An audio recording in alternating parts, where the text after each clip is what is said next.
بسم اللہ الرحمن الرحیم۔ حصہ تاریخ اسلام، سبق نمبر 9، اتحاد ملی، لیسن نمبر 9۔ معنی و مفہوم۔ اتحاد ملی سے مراد ہے قوم اور ملت کا اتحاد۔ اس کا نتیجہ یہ ہوتا ہے کہ قوم اور ملت کے افراد میں باہمی پیار، محبت اور بھائی چارہ قائم ہونا ہے۔ سب امن و سلامتی کے ساتھ رہتے ہیں۔ رنگ، نسل، زبان، لباس اور تہذیب و تمدن کا فرق ہونے کے باوجود سب اتفاق سے زندگی گزارتے ہیں۔ اتحاد ملی اور اسلام۔ یہی اتحاد اسلامی تعلیمات کا تقاضا بھی ہے۔ قرآن مجید نے تفرقہ پھیلانے والوں اور انتشار پھیلانے والوں کو سخت عذاب کی وعید سنائی ہے۔ قرآن مجید اور سیرت رسول صلی اللہ علیہ وآلہ وسلم نے ہر اس شخص کو ناپسند کیا گیا ہے جو معاشرے میں کسی طرح کے فتن و فساد کا باعث بنتا ہے، چاہے اس کا تعلق کسی مذہب سے ہو۔ اگر کوئی اسلام کے نام پر اتحاد اور اتفاق کو توڑنے کی کوشش کرے تو حیات رسول صلی اللہ علیہ وآلہ وسلم سے معلوم ہوتا ہے کہ وہ اسلام کے حقیقی راستے پر نہیں ہے۔ ریاست مدینہ اور اتحاد۔ حضور نبی اکرم صلی اللہ علیہ وآلہ وسلم نے جب ریاست مدینہ کی بنیاد رکھی تو اس وقت وہاں کئی مذاہب اور تہذیبوں کے نمائندے موجود تھے، مگر آپ صلی اللہ علیہ وآلہ وسلم نے سب کے ساتھ اتحاد و اتفاق سے رہنے کا معاہدہ کیا۔ اس معاہدے کا انہوں نے بھی پاس رکھا اور حضور نبی اکرم صلی اللہ علیہ وآلہ وسلم نے بھی ہمیشہ پاس رکھا۔ اتحاد ملی کیسے قائم ہو سکتا ہے؟ اتحاد ملی دو چیزوں کو ملانے سے وجود میں آئے گا۔ نمبر 1، ملک و ملت کے لیے جذبہ ایثار۔ نمبر 2، اسلامی اخوت، بھائی چارہ۔ یہ دو تصورات ہیں جو ہمارے ملت میں اتحاد کے قیام اور اس کے فروغ کا باعث بن سکتے ہیں۔ کوئی بھی قوم جب متحد ہوتی ہے تو اس کا اتحاد کے لیے کوئی ایسی اساس اور بنیاد چاہیے ہوتی ہے جس پر اس قوم کی تمام افراد کا اتفاق ہو۔ جو قومیں متفقہ اساس فراہم نہیں کر سکتے وہ کبھی متحد نہیں ہو سکتے، اور جو قائم کرنے کے بعد اس احساس کو فراموش کر دیتی ہے وہ متحد ہونے کے بعد پھر انتشار کا سفر شروع کر دیتی ہے۔ اللہ تعالیٰ کے فضل سے مسلمانوں کے پاس اس اتحاد کے قیام کے لیے جتنی مضبوط بنیادیں ہیں شاید کسی کے پاس نہ ہوں۔ نمبر 1، ایک خدا کی ذات پر ایمان جو شرق سے غرب تک، مشرق و مغرب تک، شرق سے غرب تک تمام مسلمانوں کو ایک وحدت میں پرو دیتا ہے۔ نمبر 2، حضرت محمد صلی اللہ علیہ وآلہ وسلم کی عالمگیر رسالت پر ایمان لانا جو قیامت تک ہر انسان کے لیے ہدایت اور رحمت ہے۔ نمبر 3، قرآن جو قیامت تک دنیا کے ہر کونے میں رہنے والے انسان کے لیے آخری الوہی پیغام ہے۔ نمبر 4، اسلام کا تصور امن اور جو ہر قوم اور ہر مذہب اور ہر رنگ و نسل کے انسانوں کو پوری آزادی کے ساتھ اپنی زندگی گزارنے کی دعوت دیتا ہے۔ یہ تصور غیر مسلموں کو مسلمانوں کے قریب کر کے ان سب کو ایک وحدت میں پرو دیتا ہے۔ اتحاد ملی کے مزید وضاحت ملک و ملت کے لیے جذبہ و ایثار اور اسلامی اخوت بھائی چارہ کی تفصیل بیان سے کرتے ہیں۔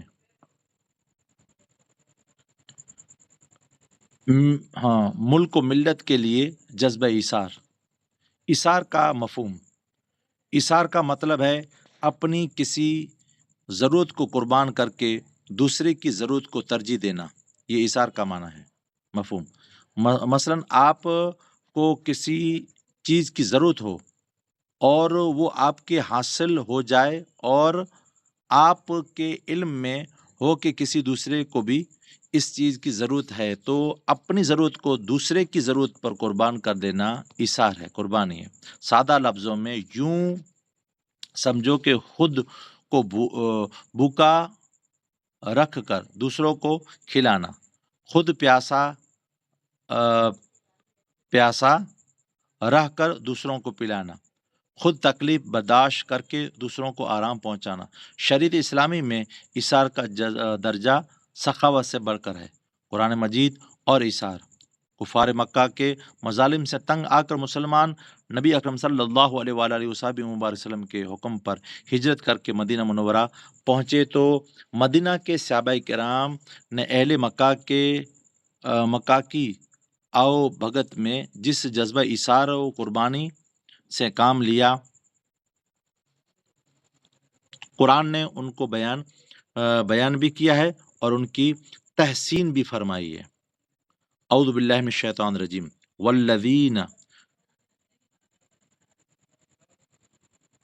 جی قاضی صاحب یہ اچھی طرح سے دکھائی نہیں دیتا۔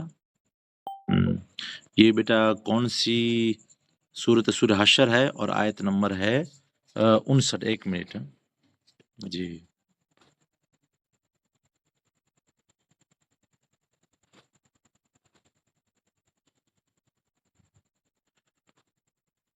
ہاں، سورہ حشر اور آیت نمبر 9 ہے۔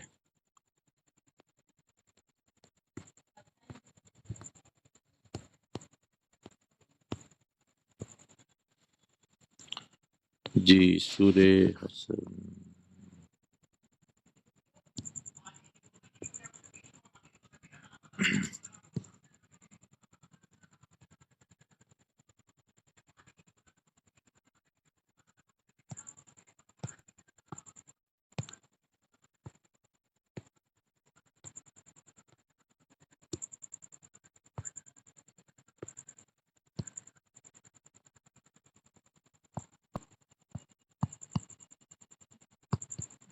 جی سورہ حشر آیت نمبر ہے 9۔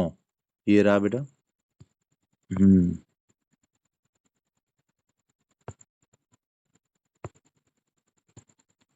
بیٹا سن جا۔ بسم اللہ الرحمن الرحیم۔ والذین تبوؤا الدار والایمان من قبلہم یحبون من حاجر الیہم ولا یجدون فی صدورہم حاجۃ مما اوتوا ویؤثرون علی انفسہم ولو کان بہم خصاصہ ومن یوق شح نفسہ فاولئک هم المفلحون۔ ترجمہ عرفان قرآن۔ یہ مال ان انصار کے لیے بھی ہے جنہوں نے ان مہاجرین سے پہلے ہی شہر مدینہ اور ایمان کو گھر بنا لیا تھا۔ یہ لوگ ان سے محبت کرتے ہیں جو ان کی طرف ہجرت کر کے آئے ہیں، اور یہ اپنے سینوں میں اس مال کی نسبت کوئی طلب یا تنگی نہیں پاتے جو ان مہاجرین کو دیا جاتا ہے، اور اپنی جانوں پر انہیں ترجیح دیتے ہیں اگرچہ خود انہیں شدید حاجت ہی ہو۔ اور جو شخص اپنے نفس کے بخل سے بچا لیا گیا، پس وہی لوگ ہی بامراد اور کامیاب ہیں۔ جی اس کے بعد ہے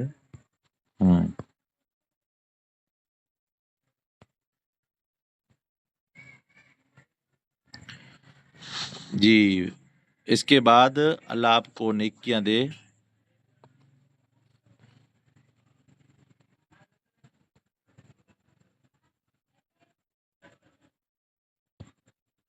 سیرت رسول صلی اللہ علیہ وسلم اور جذبہ ایثار۔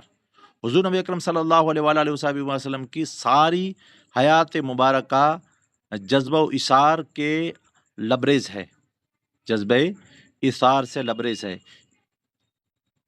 اس میں سے چند واقعات ملاحظہ کریں۔ نمبر 1 ہے، ایک دفعہ قبیلہ بنی، یہ بھی لفظ اچھی طرح سے نہیں دکھائی دیتا بیٹا، قبیلہ بنی غفار غالباً ہے، غفار کا ایک شخص آپ صلی اللہ تعالیٰ علیہ وآلہ وسلم کا مہمان بنا۔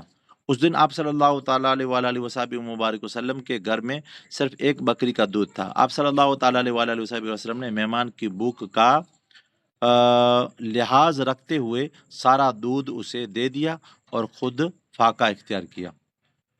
اس کے بعد ہے نمبر 2، ایک عورت نے آپ صلی اللہ تعالیٰ علیہ وآلہ وسلم کی خدمت میں ایک چادر بطور ہدیہ پیش کی۔ آپ صلی اللہ تعالیٰ علیہ وآلہ وسلم کو اس وقت چادر کی ضرورت تھی، مگر ساتھ ہی ایک صحابی نے آپ صلی اللہ تعالیٰ علیہ وآلہ وسلم کی بارگاہ سے چادر طلب فرمائی۔ آپ صلی اللہ تعالیٰ علیہ وسلم نے فوراً چادر اس صحابی کو عطا فرما دی۔ ماشاءاللہ۔ نمبر 3، صحیح بخاری اور مسلم میں یعنی متفقن علیہ حدیث ہے، حضور نبی صلی اللہ علیہ وسلم کا ایک فرمان موجود ہے جو ایثار کے حوالے سے قابل غور ہے۔ آپ نے فرمایا، تم میں سے کوئی اس وقت تک مومن نہیں ہو سکتا جب تک کہ وہ اپنے بھائی کے لیے بھی وہی پسند نہ کرے جو اپنے لیے، اپنی ذات کے لیے پسند کرتا ہے۔ ماشاءاللہ۔ اس حدیث پاک نے ایثار کو محض اخلاقی قدر سے اٹھا کر عین ایمان و کمال ایمان بنا دیا۔ ایک صحابی رضی اللہ تعالیٰ عنہ نے وصیت فرمائی کہ میرے مرنے کے بعد میرے تمام باغ حضور نبی کریم صلی اللہ تعالیٰ علیہ وآلہ وسلم کی خدمت عالیہ میں پیش کر دیا جائے۔ چند دنوں کے بعد وہ صحابی فوت ہو گئے، لہٰذا تمام باغ حضور نبی کریم صلی اللہ تعالیٰ علیہ وآلہ وسلم کی خدمت میں پیش کر دیے گئے۔ آپ صلی اللہ علیہ وسلم نے تمام باغوں کو اللہ تعالیٰ کی راہ میں صدقہ کر دیا اور غربا میں تقسیم فرما دیا۔ اس کے بعد غزوہ تبوک اور جذبہ ایثار۔ جب غزوہ تبوک درپیش ہوا، اس وقت مسلمان سخت معاشی تنگی کا شکار تھے۔ حضور نبی کریم صلی اللہ تعالیٰ علیہ وآلہ وسلم نے صحابہ کرام کو مالی تعاون کی ترغیب دی۔ صحابہ کرام نے عظیم جذبہ ایثار کا مظاہرہ کیا۔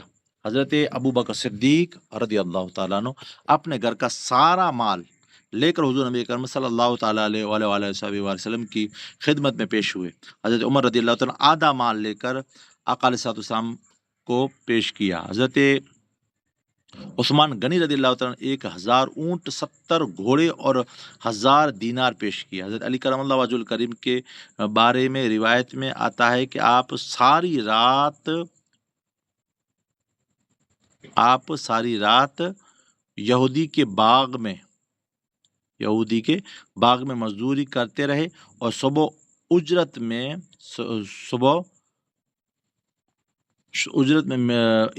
میں ملنے والی کھجوریں لے کر پیش کی گئی۔ بعض روایت میں حضرت علی کرم اللہ وجہ الکریم کے بجائے حضرت عقیل رضی اللہ تعالیٰ انصاری رضی اللہ تعالیٰ کا نام بھی آیا ہے۔ حضور نبی کریم صلی اللہ علیہ وسلم نے تمام کے جذبات و ایثار کی کیا فرمایا؟ تعریف فرمائی۔ جنگ یرموک اور مسلمانوں کا جذبہ ایثار۔ اس جنگ میں مسلمانوں کو فتح ہوئی اور دوران جنگ بہت سارے مسلمان زخمی ہوئے۔ ایک صحابی شرجیل رضی اللہ تعالیٰ زخمیوں کو پانی پلا رہے تھے۔ ایک جگہ حضرت حارثہ رضی اللہ تعالیٰ زخمی پڑے تھے، اپنوں نے پانی مانگا۔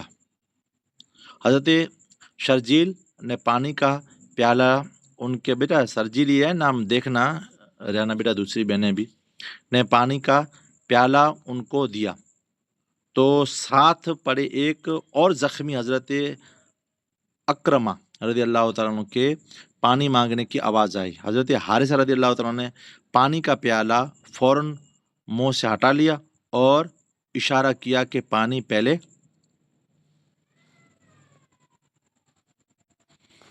حضرت ارقمہ رضی اللہ تعالیٰ عنہ کو دیا جائے۔ حضرت شرجی رضی اللہ تعالیٰ عنہ پانی لے کر حضرت ارقمہ رضی اللہ تعالیٰ عنہ کے پاس پہنچے۔ حضرت ارقمہ رضی اللہ تعالیٰ عنہ پانی کا پیالہ منہ سے لگانے لگے تو کچھ فاصلے پر زخمی صحابی حضرت سہیل بن عمر رضی اللہ تعالیٰ عنہ پانی مانگنے کے لیے آواز لگائی۔ حضرت ارقمہ رضی اللہ تعالیٰ عنہ نے پانی کا پیالہ پیچھے ہٹا لیا اور پہلے سہیل بن عمر رضی اللہ تعالیٰ عنہ کو دینے کے لیے کہا۔ حضرت شجیر رضی اللہ تعالیٰ عنہ پانی لے کر سہیل بن عمر رضی اللہ تعالیٰ عنہ کے پاس پہنچے تو وہ شہید ہو چکے تھے۔ وہ جلدی سے واپس حضرت اکرمہ رضی اللہ تعالیٰ عنہ کے پاس آئے اور انہیں پانی دینا چاہا تو دیکھا کہ حضرت ارقمہ رضی اللہ تعالیٰ عنہ بھی شہید ہو چکے تھے۔ اب وہ تیزی سے حضرت حارثہ رضی اللہ تعالیٰ عنہ کے پاس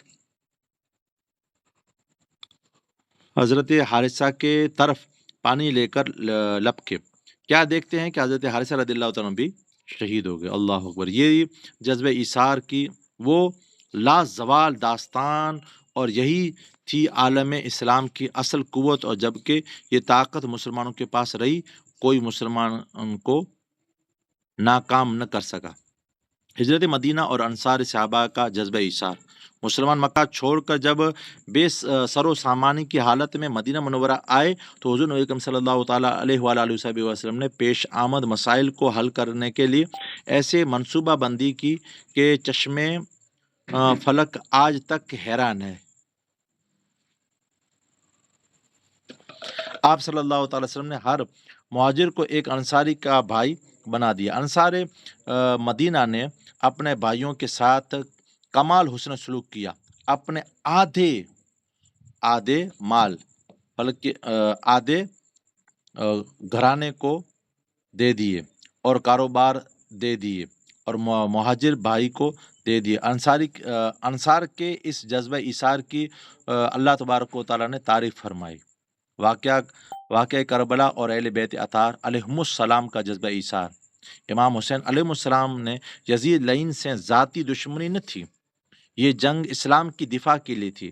یزید اپنے دربار میں وہ تمام حرکتیں کرتا تھا جو کفار و مشرکین کیا کرتے تھے، یوں اسلام کی اقتدار پر گہری ضرب پڑی رہی تھی، ساتھ ہی اس نے ظالمانہ اور جابرانہ نظام قائم کر رکھا تھا۔ اہل بیت اطہار، اہل بیت النبی صلی اللہ علیہ وسلم اگر چاہتے تو مدینہ منورہ میں سکون کی زندگی بسر کرتے، مگر ان کے جذبہ ایثار کا یہ عالم تھا کہ انہوں نے حق کی بلندی اور دین کی تحفظ کو اپنی جانوں پر ترجیح دی۔ امام حسین علیہ السلام نے یزید کو للکارا اور اس کفر کے نظام کو بدلنے کا حکم دیا۔ یزید جیسا آدمی حق بات کیسے قبول کر سکتا تھا؟ نتیجتاً میدان کربلا میں جنگ ہوئی۔ ایک طرف طاقتور ظالم اور خود غرض طبقہ تھا، دوسری طرف حق کی آواز اور جذبہ ایثار سے سرشاز چند نفوس قدسیہ تھے۔ امام حسین علیہ السلام نے سب کچھ لٹا دیا، مگر امت مسلمہ کی وقار کو حرف نہ آنے دیا۔ وہ تاریخ اسلام جذبہ ایثار کی دوسری ایسی انوکھی مثال پیش کرنے سے آج بھی قاصر ہے۔ اہل ملک کا جذبہ ایثار، اپنے ملک ہے جو ہندوستان کا جذبہ ایثار، کسی بھی ملک کی ترقی میں اس کی باشندوں کو باہمی تعلقات اور ملک کے اداروں کے ساتھ اخلاص بڑا اہم ہے۔ ہندوستان پر جب بھی کوئی مصیبت آتی ہے تو سارا ہندوستان یک جان ہو کر اس کو حل میں لگ جاتا ہے۔ وہ مصیبت زلزلہ ہو، سیلاب ہو، 1965 کی اور بعد میں ہونے والی جنگیں ہوں، اور ہر موقع پر اہل ہندوستان نے اپنے مصیبت زدہ بھائیوں کا ساتھ کبھی نہیں چھوڑا۔ سیلاب میں ہر سال ہزاروں ہندوستانی بے گھر ہوتے ہیں، مگر اللہ کے فضل سے تھوڑی ہی عرصے میں دوسرے ہندوستان بھائی ان کا گھر فراہم کر دیتے ہیں۔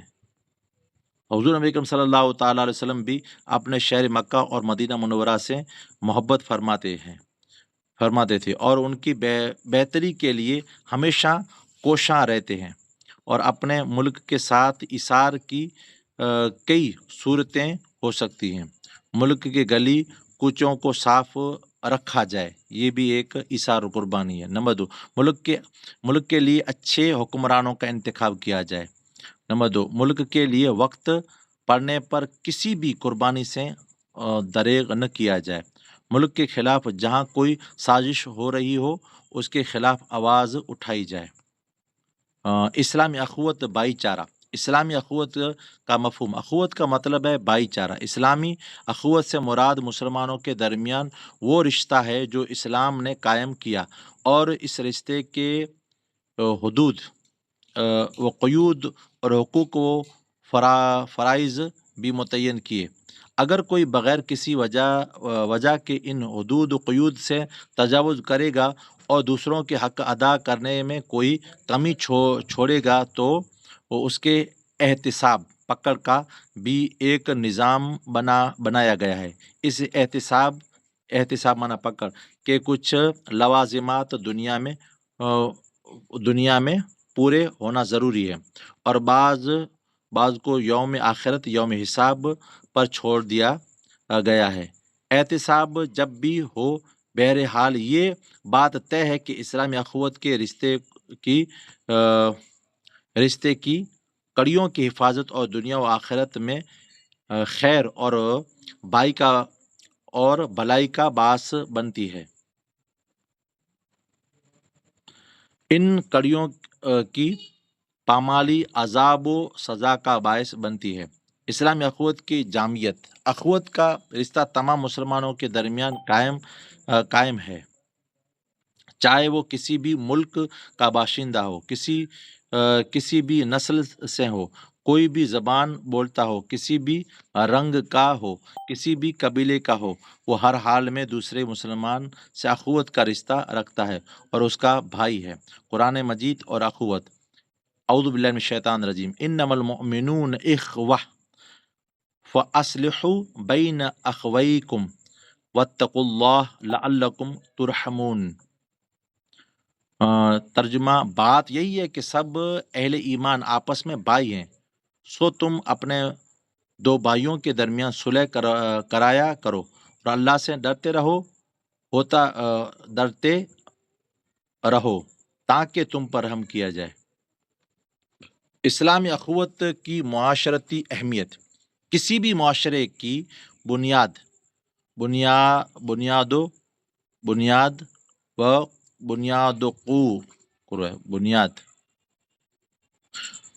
وقوع مضبوط بنیاد لفظ کرو بیٹا، بنیادوں کو مضبوط کرنے اور اس معاشرے کو افراد کے بین تعلق کو مستحکم کرنے جو کردار اسلامی اخوت اور ادا کرتی ہے کوئی دوسری چیز نہیں کر سکتی۔ یہ وہ طاقت ہے جو دنیا جہان کا مال و متاع دے کر بھی حاصل نہیں ہوتی۔ یہی وجہ ہے کہ حضور نبی اکرم صلی اللہ تعالیٰ علیہ وآلہ وسلم نے مسلم معاشرے کو ایک دیوار سے تشبیہ ہے۔ معاشرے کا ہر فرد اس دیوار کی ایک اینٹ ہے، ہر اینٹ دوسرے اینٹ کا مضبوط کرتی ہے۔ مراد یہ ہے کہ ہر مسلمان دوسرے مسلمان کے لیے باعث مضبوطی ہے۔ قرآن نے اسی بات کو بیان کیا ہے۔ اعوذ باللہ من الشیطان الرجیم، وَأَلَّفَ بَيْنَ قُلُوبِهِمْ لَوْ أَنفَقْتَ مَا فِي الْأَرْضِ جَمِيعًا مَا أَلَّفْتَ بَيْنَ قُلُوبِهِمْ وَلَكِنَّ اللَّهَ أَلَّفَ بَيْنَهُمْ إِنَّهُ عَزِيزٌ حَكِيمٌ۔ ترجمہ، اور اسی نے ان مسلمانوں کے دلوں میں باہم الفت پیدا کر دی ہے۔ اگر آپ وہ سب کچھ جو زمین میں ہے خرچ کر ڈالتے تو ان تمام مادی وسائل سے بھی آپ ان کے دلوں میں یہ الفت پیدا نہ کر سکتے، لیکن اللہ تعالیٰ نے ان کے درمیان ایک روحانی رشتے سے محبت پیدا فرما دی ہے۔ بے شک وہ بڑا غلبہ والا حکمت والا ہے۔ اخوت اور اتحاد، اخوت کی وجہ سے ہی امت مسلمہ امت اور امت واحدہ اور امت متحدہ بنی ہوئی ہے۔ اللہ تعالیٰ نے ان بات کا بیان قرآن پاک میں بھی فرمایا ہے۔ اللہ تعالیٰ نے بتایا ہے کہ اخوت کا رشتہ اتنی بڑی دولت ہے جو تمہیں نصیب ہوئی ہے کہ اگر تم وہ سارے دولت جو زمین کے درمیان ہے لٹا دیتے تب بھی یہ دولت نصیب نہ ہوتی۔ یہ محض اللہ کا تم پر کیا ہے؟ فضل ہے۔ حج اور اتحاد امت، اللہ تعالیٰ نے امت مسلمہ کو اتحاد کے کئی مظاہر عطا فرمائے، مگر حج اخوت و اتحاد کی سب سے بڑی کیا ہے؟ علامت ہے۔ پوری دنیا کے مسلمان جو مختلف رنگوں کے، مختلف زبانوں کے ہوتے ہیں اور ان کا تعلق دنیا کی مختلف تہذیبوں سے ہوتا ہے، مگر وہاں سب ایک زبان ہو کر، یک لباس ہو کر ایک وحدت کا ثبوت دیتے ہیں۔ ان کی زبانوں پر ایک جیسے کلمات ہوتے ہیں، وہ ایک جیسے ارکان ادا کرتے ہیں۔ اخوت سیرت النبی صلی اللہ تعالیٰ علیہ وآلہ وسلم کی روشنی میں حضور نبی کریم صلی اللہ تعالیٰ وسلم کی بعثت سے قبل اہل عرب ایک دوسرے کے خون کے پیاسے تھے۔ حضور نبی کریم صلی اللہ تعالیٰ علیہ وسلم نے انہیں رشتہ اخوت میں جوڑا اور بائی بنا دیا۔ مسلمان جب ہجرت کر کے مدینہ منورہ آئے تو انصار و مہاجرین میں رشتہ اخوت قائم کیا۔ انصار مدینہ نے اثار و قربانی کا ایسا اعلیٰ نمونہ پیش کیا کہ اس کی مثال دنیا میں کہیں نہیں ملتی۔ جن افراد میں رشتہ مواخات قائم کیا گیا ان میں سے چند یہ ہیں۔ جن دو صحابہ کرام کے درمیان بھائی چارہ قائم کیا گیا ان میں سے چند کے اسماء گرامی ذیل میں درج ہیں۔ نمبر 1، حضرت حمزہ بن عبد المطلب رضی اللہ تعالیٰ عنہ اور حضرت زید بن حارثہ رضی اللہ تعالیٰ عنہ کا بامی بھائی چارہ، حضرت ابو بکر صدیق اور حضرت خارجہ بن زبیر رضی اللہ تعالیٰ عنہم۔ اور نمبر 2 میں رشتہ اخوت حضرت عمر ابن خطاب اور حضرت عتبان بن مالک، اور حضرت 4 حضرت جعفر بن ابی طالب اور حضرت معاذ بن جبل، اور 5 حضرت عبد الرحمن بن عوف اور حضرت سعد بن ابن الربی، اور 6 حضرت عثمان بن عفان اور حضرت اویس بن ثابت بن المنذر، اور 8 حضرت ابو عبید اللہ بن عبداللہ اور حضرت سعد بن ثابت بن المنذر، اور 8 حضرت زبیر ابن العوام اور حضرت سلامہ بن سلامہ، اور 9 حضرت عبداللہ بن مسعود اور حضرت سہل بن حنیف، اور 10 حضرت سعد بن ابی وقاص اور حضرت محمد بن مسلمہ رضوان اللہ تعالی علیہم اجمعین۔ جی قادری صاحب۔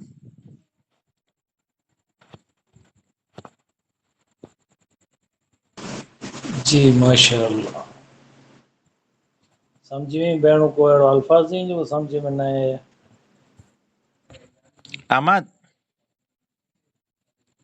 حماد